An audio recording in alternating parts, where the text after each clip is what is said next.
Week one is in the books. You know, Fantasy Rant has you covered for those waiver wire targets for week two.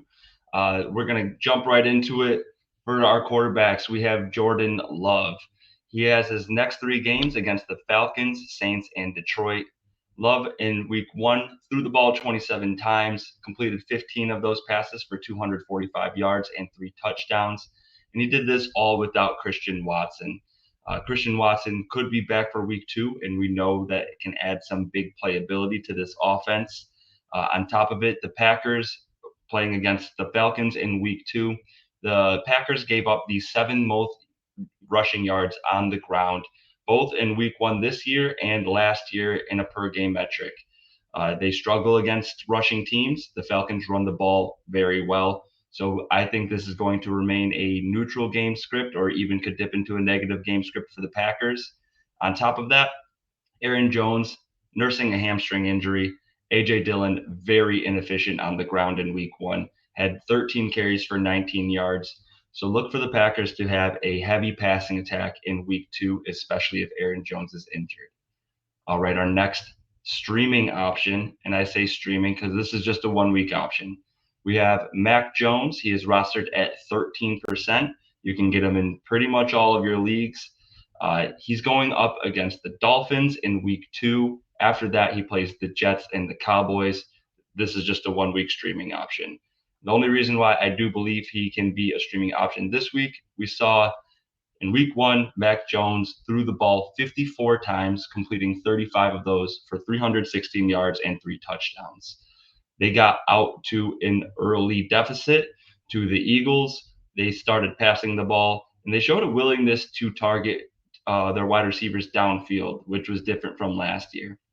The new Bill O'Brien offense, I think, is going to take a little bit more risk downfield.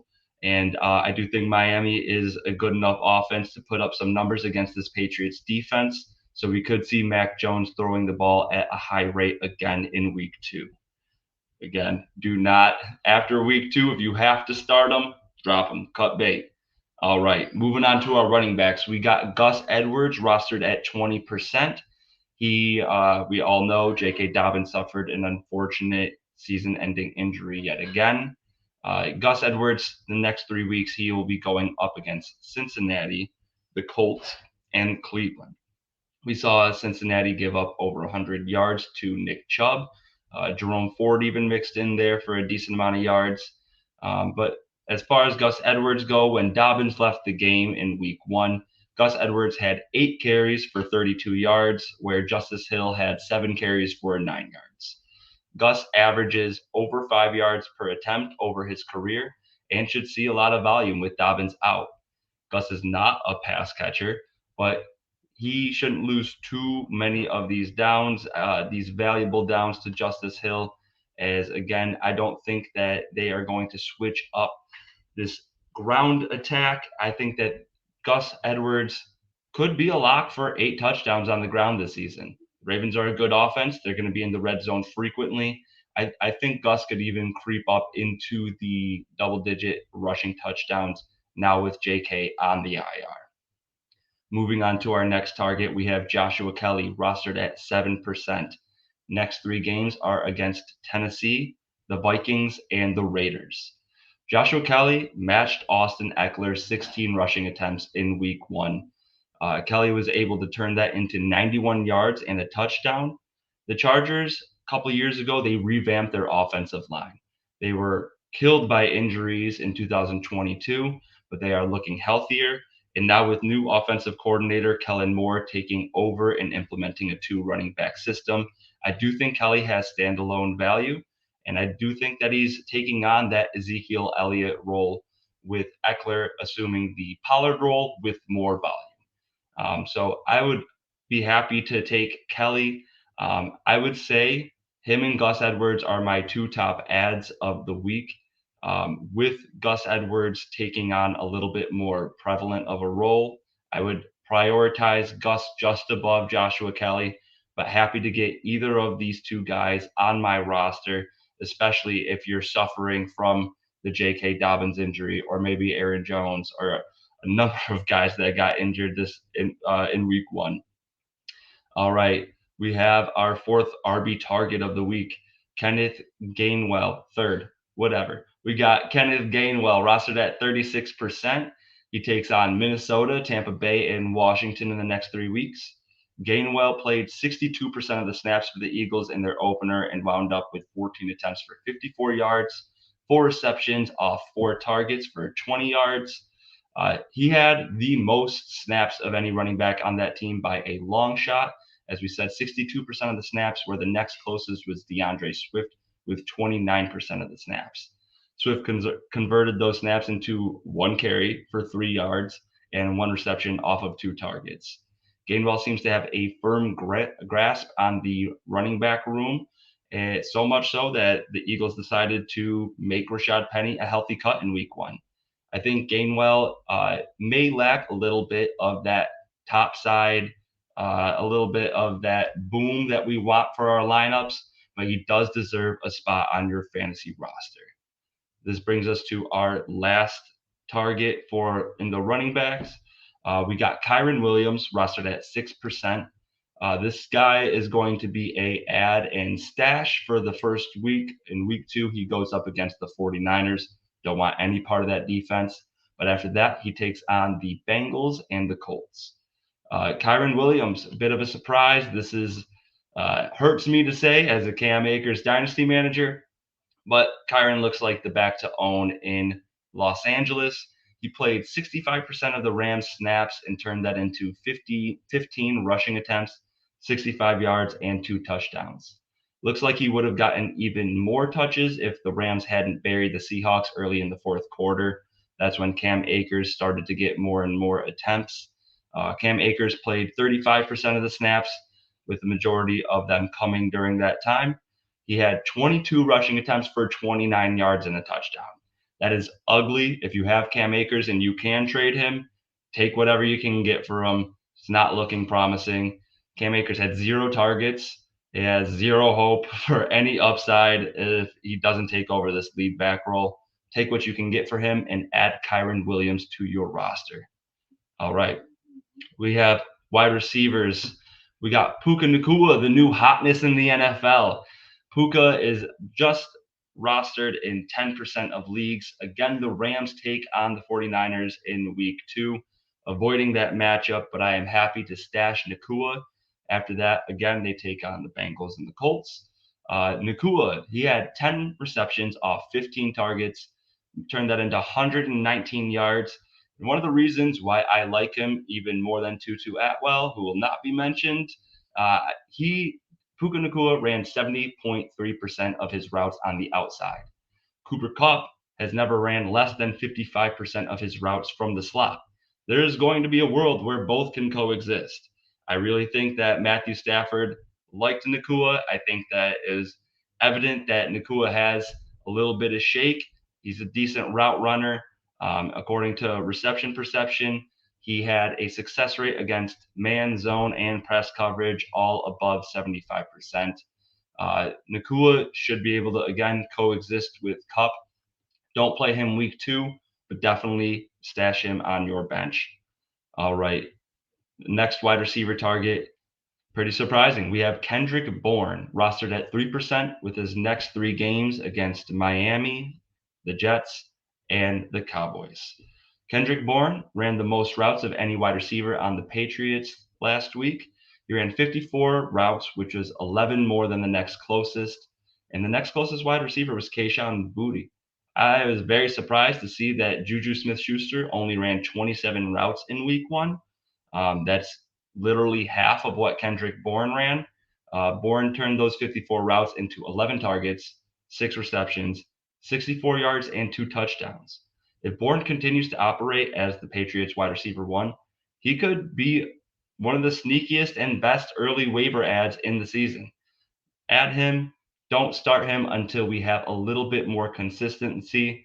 There is some hope in week 2 against Miami, again, with assuming that the Patriots may be in a negative game script again. If you're desperate, start Bourne. I would hold on to him until we have a little bit more further proof that he is going to stay the wide receiver 1 for the Patriots. All right, and then this brings us to Josh Reynolds, our last wide receiver target this week. Josh Reynolds, deeper waiver ad. He was operating as the clear wide receiver 2 for the Lions. Oh, he is rostered at 4% in leagues on Sleeper. He plays Seattle, Atlanta, and Green Bay in the upcoming 3 weeks. So Josh Reynolds, wide receiver 2, clearly operating for the Lions. He ran just 7 fewer routes than Amon-Ra St. Brown and was able to turn that into 80 yards off of 4 receptions. With the Lions taking on the Seahawks next week, I do expect Tariq Woolen to match up against Amon-Ra St. Brown anytime that St. Brown is not in the slot. That being said, St. Brown wasn't the only one operating out of the slot. Josh Reynolds had the second highest snaps from the slot. It was just 6 fewer than Amon-Ra St. Brown. This should free him up from either Woolen or Michael Jackson covering him. And I do think that if Geno can return to form, with neither team having an exceptional defense, this could turn out into a shootout. So look for Josh Reynolds in deeper leagues, maybe a back of your bench stash if you're needing a guy there. All right, our final category here, we have the tight ends. We have Hayden Hurst leading the way, rostered in just 12% of leagues. He takes on the Saints, the Seahawks, and Minnesota in the next 3 weeks. There's a lot of reports during the offseason that Hayden Hurst has some rapport with Bryce Young, and it looked to be true. Hurst led the team with 7 targets. He also had 5 receptions for 41 yards and a touchdown. Hurst only ran 27 routes, but of those 27 routes, targeted on 25.9% of those. That's a pretty high target per route run. I'm looking for in week 2, the Saints are taking, or the Saints have Marshawn Lattimore. The Panthers have a lackluster wide receiver core. We can expect whoever their wide receiver 1 is to be pretty locked up all day. And I think that's going to open up some targets for Hurst. I would expect another high target, low yardage, and hopeful for another touchdown in week 2. Again, this is a guy that you can put on the back of your bench, doesn't need to be started, but he is a good option moving forward. I really just don't see this wide receiver room moving forward and having a lot of production. All right, our next target at the tight end position, we got Logan Thomas, rostered in just 4% of leagues. He takes on Denver, Buffalo, and Philadelphia in the upcoming weeks. Those are some tough matchups, but again, with those tough defenses, they got some great cornerbacks. So Jahan Dotson and Terry McLaurin might have a tough time.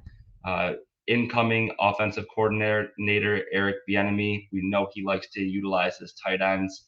And more so, Logan Thomas, there were some question marks around the tight end room. Those questions were answered.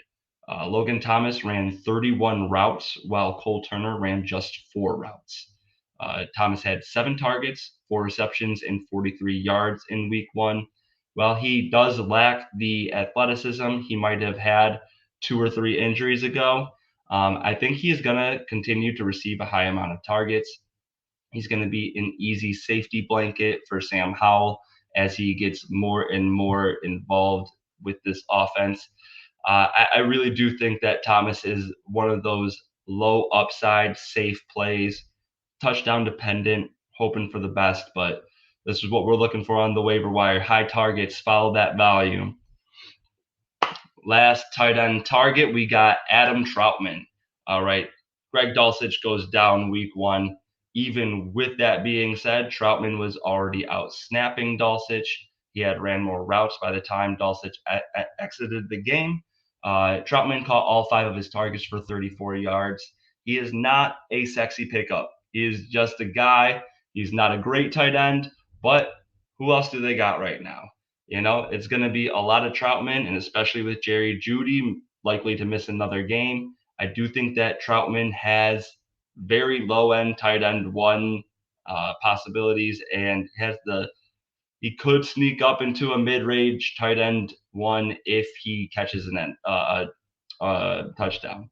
So look for Adam Troutman. He's available apparently in all leagues, rightfully so. And then a quick defensive ad. We got the Giants rostered at 6%, had an ugly first game against the Cowboys. Don't think a lot of people are going to be looking to add them, but they do play the Cardinals in week 2. That being said, after that, they go right back to a tough schedule.